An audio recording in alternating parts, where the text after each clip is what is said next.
Hello everyone, this is Gore Glass. Here I am putting in a Dichro linework pull, chucking it up into the lathe. Over the next few minutes, you're going to see me melting it down and preparing it into linework. I just wiped off a little bit of the kiln dust with that black mat, and here I am flaring open the internal tube so that I can later melt down the outer tube to meet up with it, creating a seal with the inner jacket and the outer jacket, allowing me to apply vacuum pressure from the blow tube. And now I'm heating up the other side and I am welding them together. At this point, I need to get a lot of heat in there, and I scooched it back a bit in my lathe. Once this is welded in and heated nicely and I don't feel there's any rough edges, what I'm going to do is start heating the main mass. So I'm going to pinpoint a bunch of heat in there with this torch. And as that gets heated up, I'm going to switch torches. And I'm going to start cooling it down with the second torch, the one I'm using right now. I'm going to cool down that shoulder coming up soon here. Once that's all melted in, I start cooling down that shoulder and working on the mass. Cooling down the shoulder allows me to not go off center as the lathe is spinning. So for the next moment here, I'm going to be heating up that whole slug of glass, fusing the 4 layers. That's the outer, the Dichro, the color rod, and the internal layer, all together, applying vacuum pressure on the whole vessel. This whole process takes about 30 to 40 minutes, depending on the thickness of the tube. This is a rather large pull.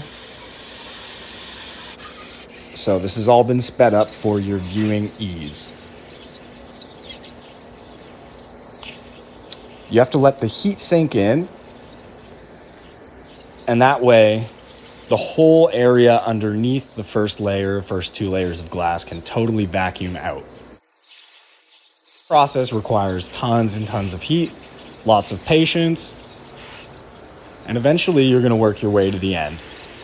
At the end, before you finish up the entire thing, you need to grab another torch and cool off the shoulder you're approaching. Still not quite there yet on this, however, we're almost there.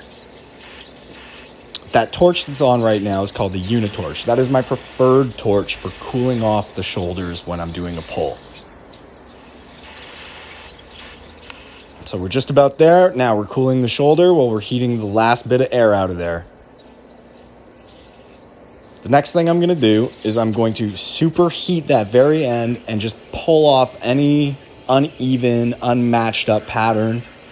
I'm going to open up the hole, turn the vacuum off, and then I'm going to reattach it together so I have airflow going through both sides of this piece of tube. You can see now I'm just heating that up, and I'm about to draw the tubing out, open up both ends, and reattach it.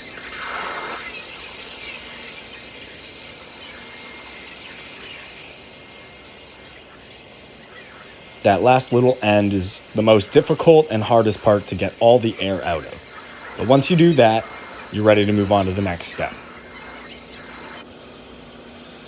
So it comes apart here. I puff it out, thin it out to make the next transition a little bit easier for the weld. So you don't want to be welding a 22 millimeter thick tube to a 4 millimeter thick tube. So I've opened up the one end. Gonna clean up the other side.